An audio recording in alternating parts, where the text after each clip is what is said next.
All right. What is up, my peeps? Joshua Smithy with another GSD Mode podcast. And today we are joined by a good personal friend of mine, somebody that's crushing it and murdering it in the real estate business. Also a repeat guest here on the podcast. So welcome back to the GSD Mode podcast, Chris. Thank you very much. I am thrilled to be here. And part two is going to be, the deuce is going to be much better than the first one. I have a feeling. So let's get right into it. Yeah, I'm excited for this, man. I mean, so last time we had you on, because you've had an interesting career, and there's a lot of things I want to unpack on this podcast. I mean, number one, I want to talk about your real estate business and what you're doing to continue to crush it during these challenging times. And then I want to do a deep dive into what you're seeing with the market overall, just because you've got your experience now in real estate, but before that, you were in the financial markets. And so, you have a lot of expertise and awareness of what's going on behind the scenes that maybe a lot of other people aren't paying attention to. But first, man, let's start. So last time we had you on, you had built this very successful real estate business by smashing and crushing cold calls. You were just a machine jamming that phone, all day, every day. And one of the best in the business at it. Well, since then, you've dropped those, even though you were making, $50,000, $60,000 months from just cold calling to now just murdering it with YouTube. So I guess where I want to start is what led to that transition from the success that you're having in cold calls to making this move over to YouTube? That is a great question. So I think I need to start by addressing just where I was at even before I started the cold calls, because the truth was I was failing out of the industry. I was getting ready to quit the business. I thought I may go have to work at Home Depot or Publix or someplace else. I was a shell of myself. I, had lost a career that I thought I would do forever. And it was a lucrative career. And so when the income stream ended, and it ended abruptly, I thankfully had some savings and was set up okay, but I had no idea what I was going to do. Right. So of course I watched some $1 Million Agent shows, realized that was going to be my ticket because it looks really easy and look at all the pretty people and all the cool things. I'm sure I can do that. And what I quickly came to learn is that's not true. It is nothing like that. And so I went onto Zillow. I cold called the person who was selling the most real estate in my market, begged him for a job. He gave me one, and I was off to the races. Unfortunately, I had success almost immediately, which, when I say unfortunately, it was unfortunate because I thought it would be easy from that point on. I quickly had a $20,000 month. I'm like, this is the way. I'm back, baby. It's all good.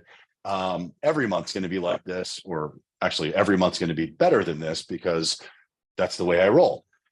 And then I found, well, that's not really the case. That was just right time, right place. And I did get lucky. And the next 6 months were nothing like that. So it was big month out the gate. And then very quickly I was running out of money. I was terrified, didn't know what I was going to do next.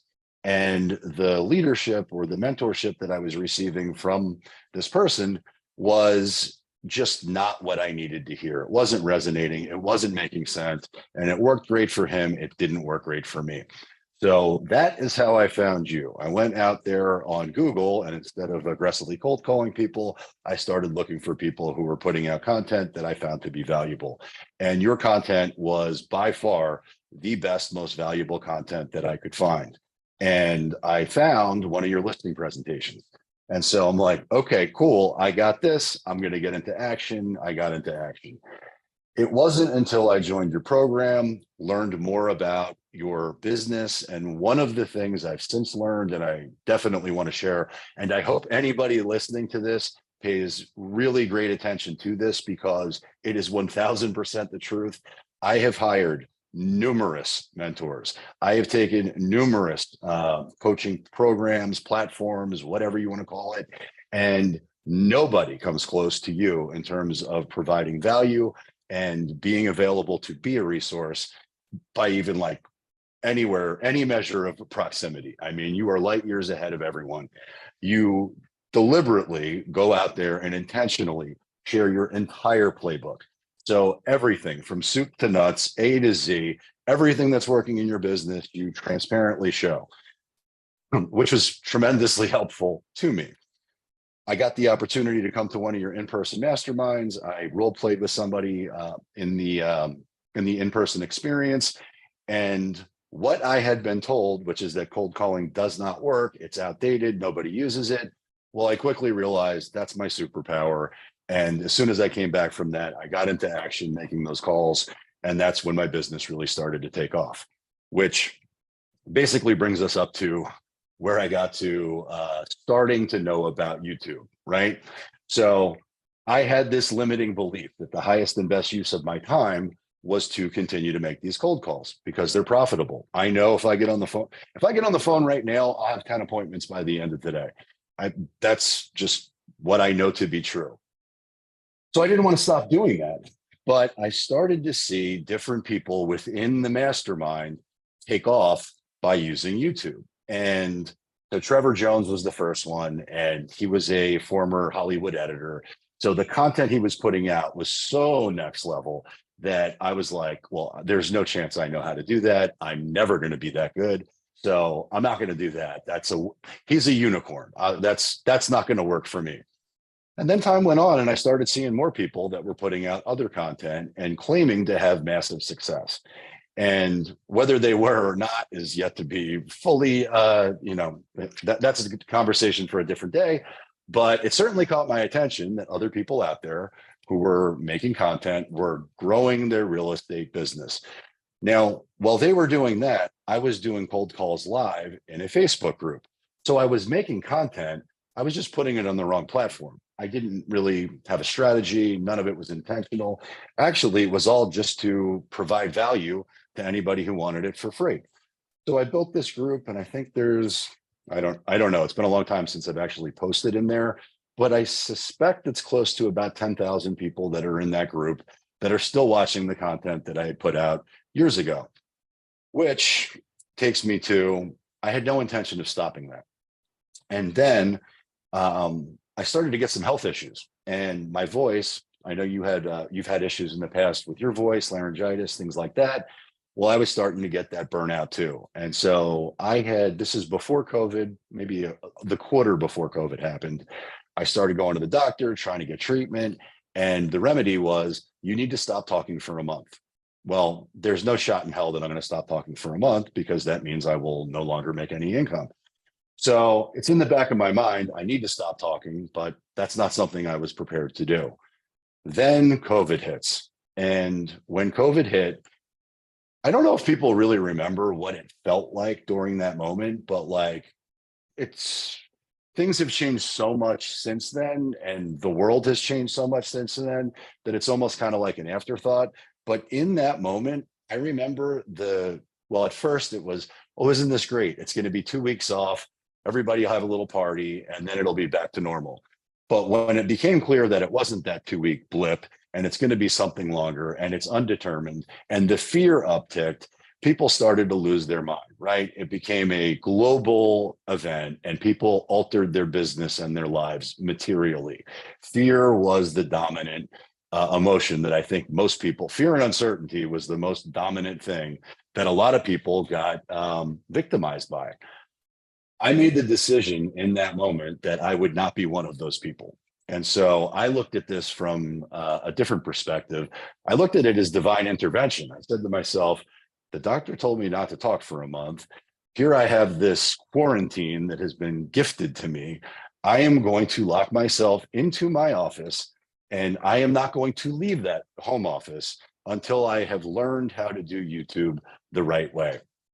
And that's exactly what I did. I locked myself in my office. I made 2 commitments to myself. 1, I would not leave quarantine without mastering YouTube. And then 2, I would not get fat or out of shape. And so I was, while other people are out there drinking and partying and doing whatever they're doing, I became even more introverted, just locked down in my office. I told my wife and kids, do not, if the door's closed, do not knock on it. Do not talk to me. I am not here to be I was a complete a-hole, to be totally transparent, but I'm learning something, and this is going to be valuable. So they respected that. I didn't shower. I didn't eat. I didn't shave. I think they've got the, the No Shave November contest or whatever the thing is. I mean, I'm Irish. I don't typically grow facial hair to begin with, but you stick yourself in an office for a month and don't shave, you start to get a beard. I was nasty. I smelled, people weren't happy with me, but I was legitimately in that office learning YouTube for 20 hours a day. I wasn't sleeping. When I did sleep, I would dream about YouTube. Like became completely immersed, completely obsessed. And it should be noted, I knew nothing about YouTube previous to that. I had tons of limiting beliefs about my ability as it relates to YouTube. I knew I was good at making content. I knew that I could create an audience because I had done that in my group, but I didn't know how to edit at all. I didn't know what equipment. I had everything that anybody who is new to YouTube has as a obstacle that they have in front of them. I had all of those same fears too. So I bought a coaching program that was fairly expensive. I realized quickly I didn't understand anything that they were talking about. So I had to go back and find like the remedial classes that are available on Udemy, like YouTube for Idiots. That was the one that I started with. And I worked my way through each one of those programs. And, gradually over time, I learned what the terminology was.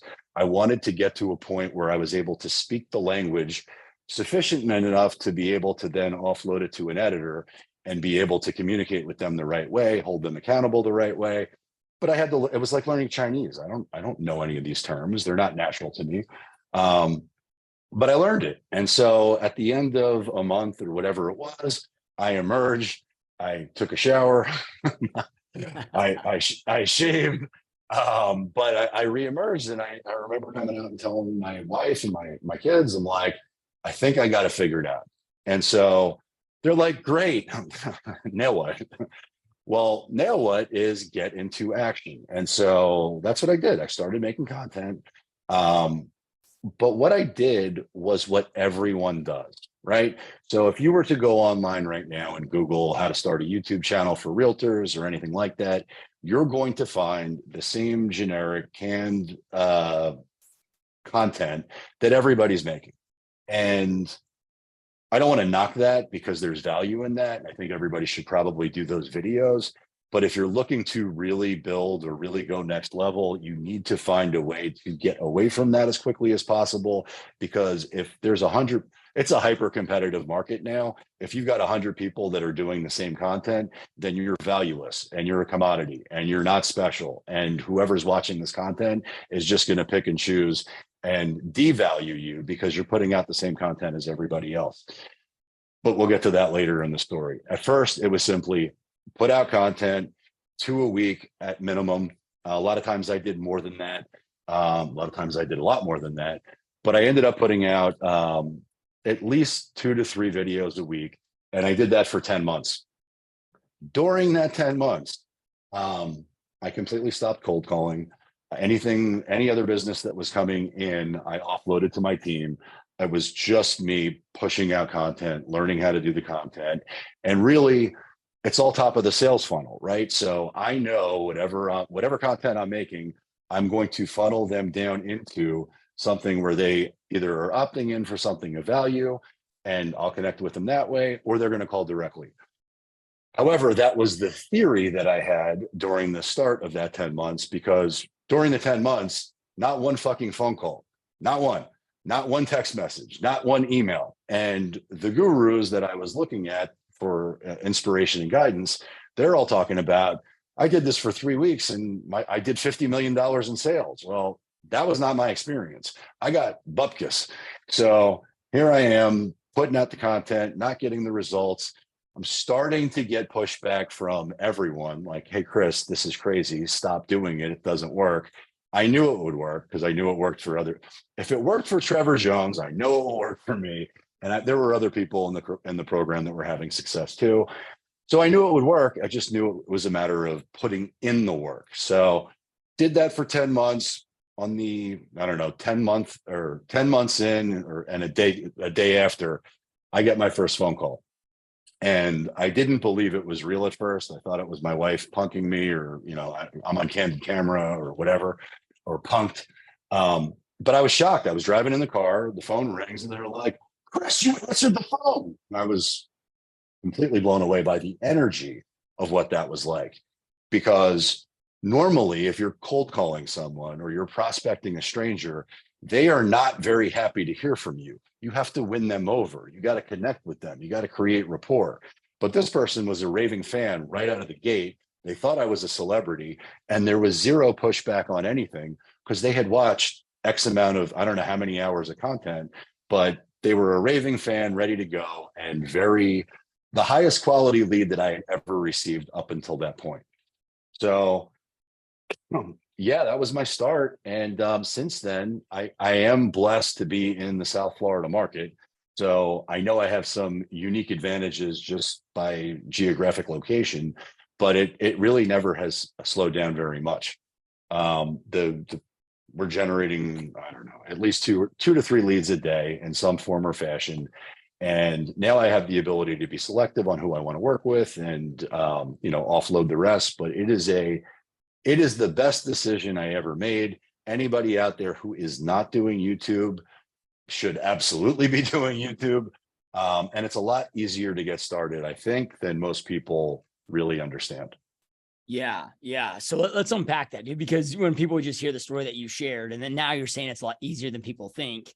Well, it wasn't easy for you the way that you went about it. Right. And, well, at least from hearing the story. Right. So then, and I really appreciate, dude, you sharing that. Look, it was 10 months of consistent work before you got that first lead, because I think a problem that most people have is they don't really identify realistic, true timelines and expectations of how long these things take.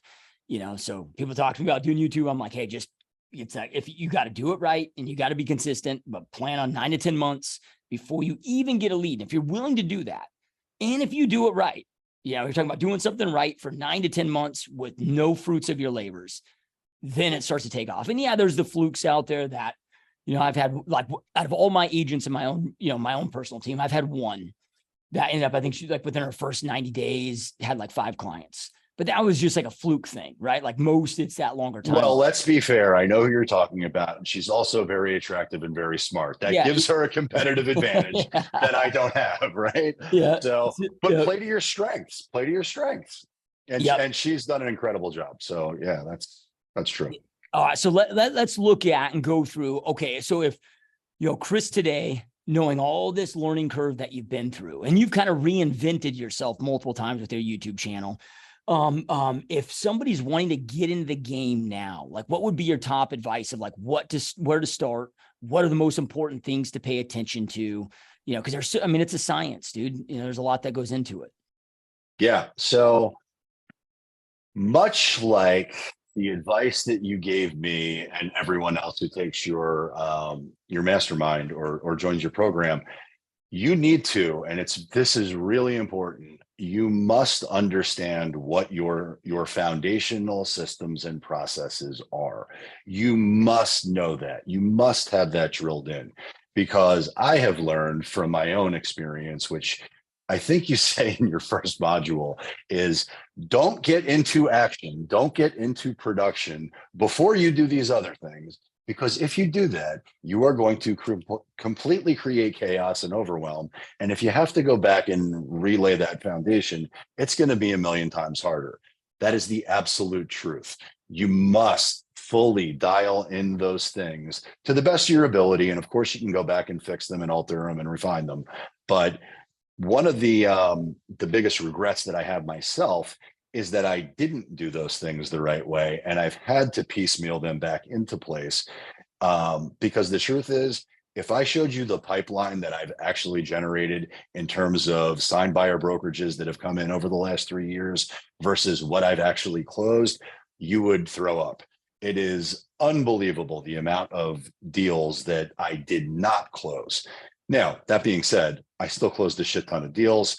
I ran the numbers. It's funny. I ran the numbers because my daughter's teacher invited me to go to their classroom to teach them about YouTube. I'm like, you know what? I haven't run the numbers here, and I think I should. But I was over 2 million in GCI that was generated from the channel over the last, I think it was 18 months. And so I'm like, that's pretty good. But it could have been 100 million. And so part of this also is, not to get to Dr. Phil here, but mindset. Like, this is going to be a grind. And there's going to be a lot of people that are out there that you're going to want to compare yourself to, and you're going to want to compete with. And I have learned that you're running your own race. So paying attention to anything that anybody else is doing from a, how would I say this? I wouldn't look at it, commit to the process detached from the outcome. I wouldn't look at anybody else's numbers at all and use that as a reference point. What I would do is, and this is getting back to one of the foundational starting points, is I would do a tremendous amount of recon into content that's working for people in your space, right?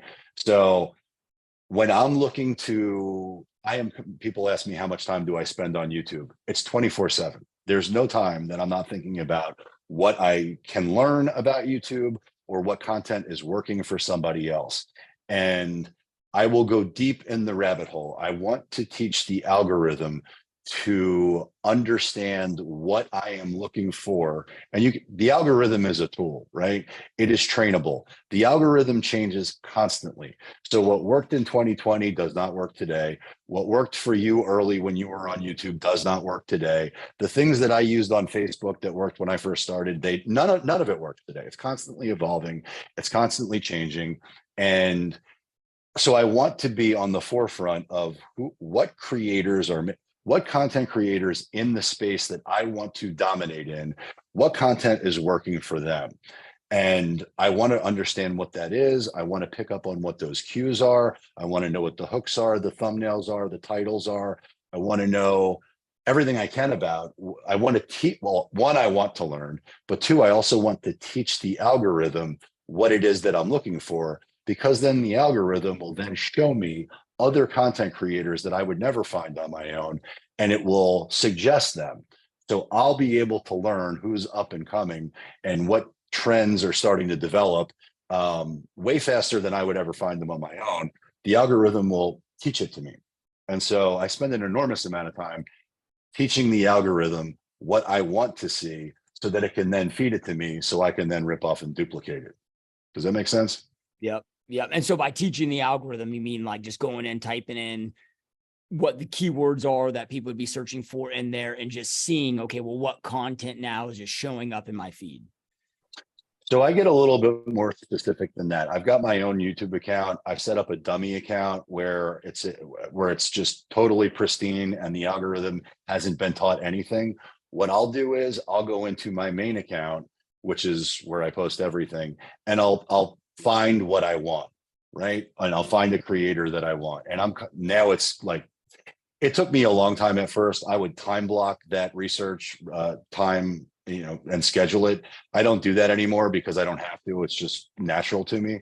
But when I find a content creator that's putting out something that I find to be valuable, I'll then plug in the URL to that video into the dummy account, and I'll watch. I'll just plug in the URL, which means it will autoplay. I'm never using the search function, because if I use the search function, the algorithm isn't learning the same way. Does that make sense? Yep. So I'll do that, and I'll watch numerous videos of them. I'll like 3 or 4 of them. I'll comment on 3 and 4 of them. Then I'll subscribe to it. But all I'm doing is teaching the algorithm what it is that I'm looking for, and that becomes its own little R&D channel. I've gotten away from that because now it's so second nature to me. But when I first started, I was doing that for hours a day, time blocked, very intentional. And I'd have, I don't know, thousands of videos that I've posted in intentionally to teach the algorithm. That's critical. If you're not doing that R&D, you're probably not following the right people. And you need to, if you're looking to grow your channel, you have to know what the algorithm wants to see. And the only way you're going to do that is through R&D. I'll also say there's a big difference between growing a YouTube channel and getting leads generate. You can generate leads for your real estate business at a high level with a much smaller channel. I'm looking to do both. Yep. So you can have success doing all the same videos that everybody else is doing. 100%. I know plenty of people that have 3,000 subscribers and are crushing it in the real estate business through those leads. I'm looking to do both. I'm looking to grow the channel to the next level and turn that into a different type of business while still generating leads at a very high level. And so far it's been working out well. So I don't intend to stop anytime soon. Yeah. Cause you got, okay, like I can become a YouTuber, right? Which means, getting a shit ton of views, taking advantage of, ad revenue, whatever, or, hey man, I'm going to use this intentionally to grow my real estate business and not worry about ad revenue, or you can do a combo of both. Yeah. And to your point, I'm glad that you brought that up, dude, because, so many people sit there like, oh, you'll get down on view count. Well, man, I know several, in this space and markets that are doing 6 figures a month in their YouTube channel, and their average view counts maybe 500 or 600 a video. It's not, so it doesn't always, mean actual revenue, right? So, all right. So then from there, man, when we're breaking this down, because like when it comes to YouTube, I mean, you got the video itself, then of course got thumbnails. Well, then we got, let me jump in okay, if you don't mind. So if we go back to, I remember sitting with you and Ben Barber at the Clearwater event, the mastermind that we had, right? And I think, I don't know if it was you or Ben, but somebody asked me, what's your vision for the YouTube channel? Where do you want this to be in a year? And I didn't have an answer. I didn't know. It was unclear to me where I wanted the channel to go. I knew I wanted to continue to generate leads at a high level, but in terms of where did I see the channel growing, it was beyond my scope of understanding. I just knew it was a limitless possibility. I love those anything that's got unlimited upside is something that I'm typically going to be very interested in. It was only through my evolution of doing the content that everybody else is doing that I realized what my superpower was. And it was through the experience of a client that I had a listing with, who was a past client. And he calls me up, and a friend, I mean, this guy's losing his mind. This is as the stock market is starting to come down. So this is, I guess, maybe 2 years ago. But he works for Amazon. And he calls me up, and his Amazon stock just got murdered, and his house is for sale. He's not getting the results that he wants. And actually, that wasn't totally true. He was just impatient, right? So he's freaking out because he's under financial distress, which is new, right? There hasn't been a whole lot of well, we'll talk about that as we get further. But it was a listing, it was a client, it was a friend. He calls me up in a panic about his stock. And so I found myself walking around outside. I'm in the pool area of my house, and I'm talking him off the ledge. And I'm telling him, and I found myself going into stockbroker mode. I found myself going back into wearing the hat that I hadn't worn in a long time, but I used to wear for 18 years. So I'm going deep into everything I think about the financial market, everything I think about the economy, and everything I know to be true as it relates to Amazon stock and my experience. At the end of it, he's like, Chris, why aren't you talking about that on your YouTube channel? My response was, nobody cares. And he said, Chris, that's the only thing people care about. That's what you should be talking about. And that's when like the light bulb went off. I'm like, okay, wait a second. I think he might be right. That is my unique superpower. What makes me different than the 50 other people who are making the same pros and cons videos? Well, I've got 18 years of experience as a stockbroker. I've lived through each of the great financial crisis and every other thing that happened since 1997, which is when I got licensed as a stockbroker. So I'm saying, oh my gosh, I've got this endless ability to talk about lots of different things that I just thought were off limits to me. Let me start talking about those things. And so literally, as soon as he got off the phone with me, I hung up. I didn't have the gimbal. I didn't have the earbuds. I didn't have anything set up the right way. I just flipped the camera and started talking. And that video got, I don't know, if my videos previous to that were getting 1,000 or 2,000 views, this video got 10,000 views. And I was like, oh shit, this is what I need to talk about moving forward. And that's when I niched down. That's when I got very specific about understanding I don't want to make content for everyone. I don't want to do business with everyone. I want to do business with a very specific avatar. The avatar that I want to speak to is not the person who's going to go out there. It's not your first time home buyer, although I do work with first time home. I work with everybody. I want to help everybody. But my ideal client, which you talk a lot about, is, get very granular. Who is your ideal client? Well, my ideal client is somebody who can stroke a check right now for $1 million and buy, or more, and buy a house. They're not worried about mortgage rates. They're not worried about, anything. They've got the money to do whatever they want to do, whenever they want to do it. That is who I want to cater to. So I just changed my mindset into, what is the language they speak? What are their fears and concerns? What are the things that they are most interested in? And then I started creating content about all of those things. That's when the channel blew up. And that's when the business associated with that also blew up. Yep. Yeah, love it, dude. So then, when we started then breaking back, okay, so, niching down earlier, and I'll just kind of go through some different questions on different things when it comes to YouTube. Sure. So earlier you talked about frequency, hey, I was doing 2 videos a week at a minimum.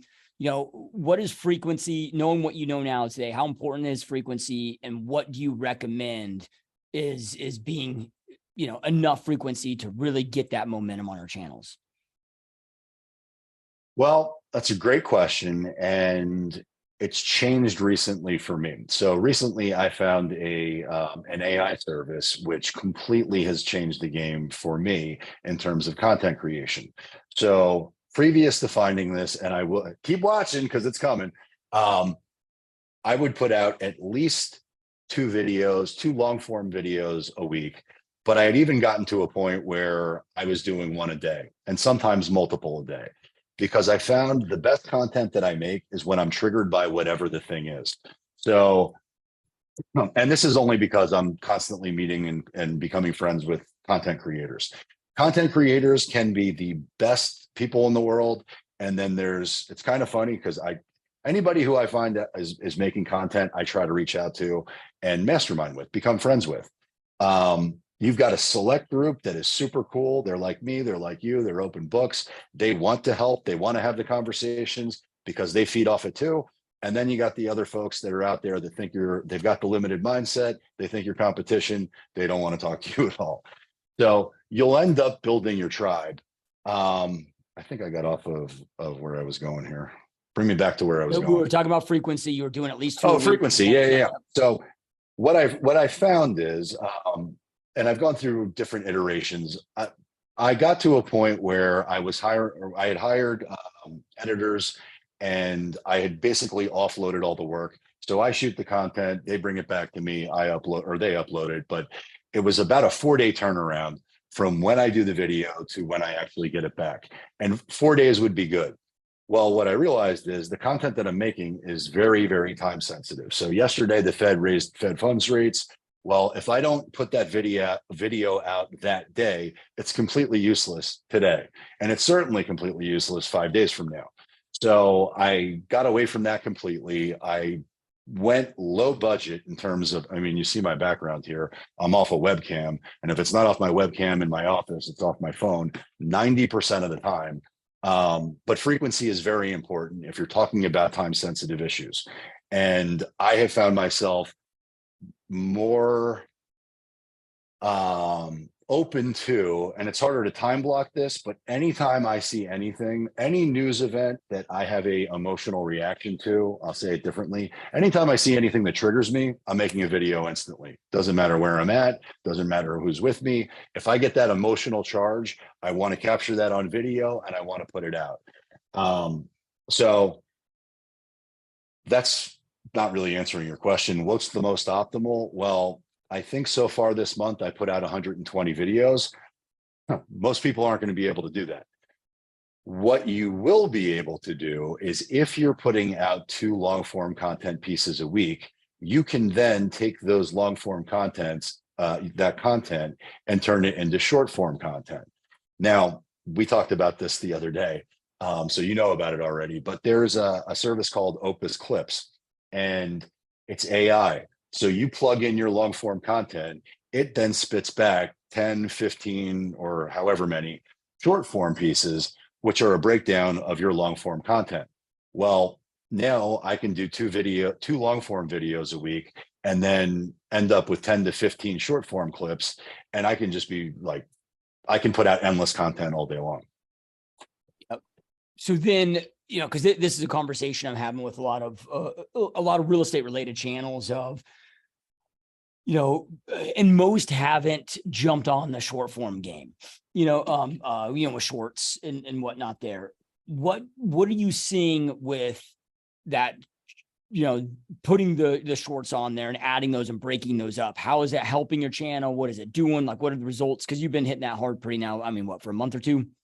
Yeah. So I've experimented with shorts numerous times, and what I learned is, so I wasn't really sure, I wasn't positive what a short was. Now, I know what it is. It's a short form content. I get what that means, but I wasn't sure how that would impact the algorithm. And for me, I'm so hyper intent on ensuring that I'm putting out the right content for the right avatar. When I started getting into shorts the first time, I just wasn't sure what the right short form content was for the avatar. So my first entry into short form content was, okay, if my avatar is someone similar to me, well, then if I think something's cool, chances are they're going to think it's cool, and they're going to watch. And I was somewhat right. So, like, for example, one of the first short form contents that I did was, I was going to the gym. There was a green Lambo that was parked next to me. I get like a 3-second clip of the Lambo, and I'm like, cool car. I mean, because it was a cool car. I thought it was cool. I'm thinking my avatar will think it's cool.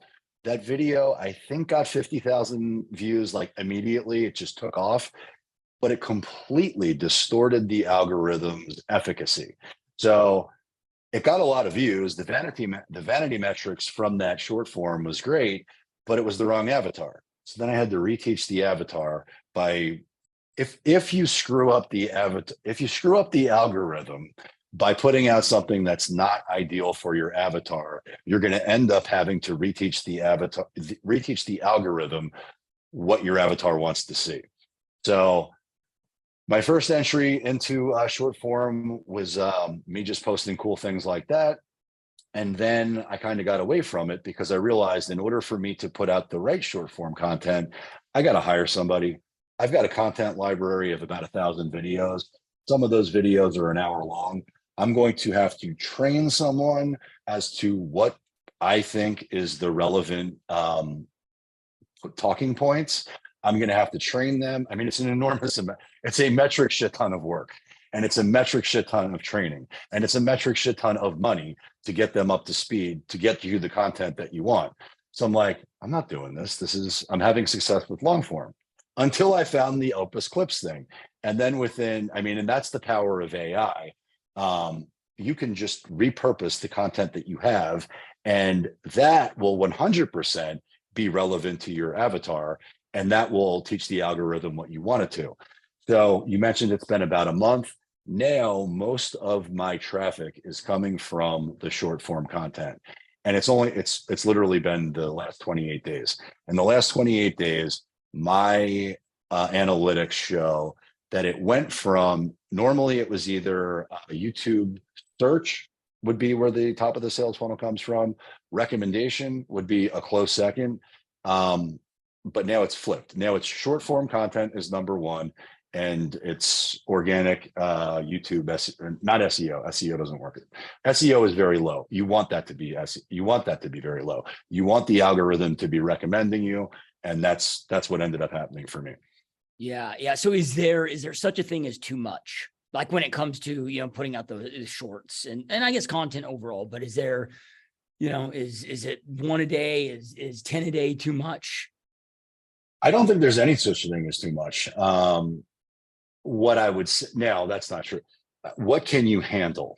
Right. So if you've got the people, places, systems, and processes to be able to insulate you, to be able to live your life elsewhere, well, then there's no such thing as too much. If it's you burning yourself out on both ends of the candle, and it's you doing everything, well, then I can tell you it's not going to be sustainable.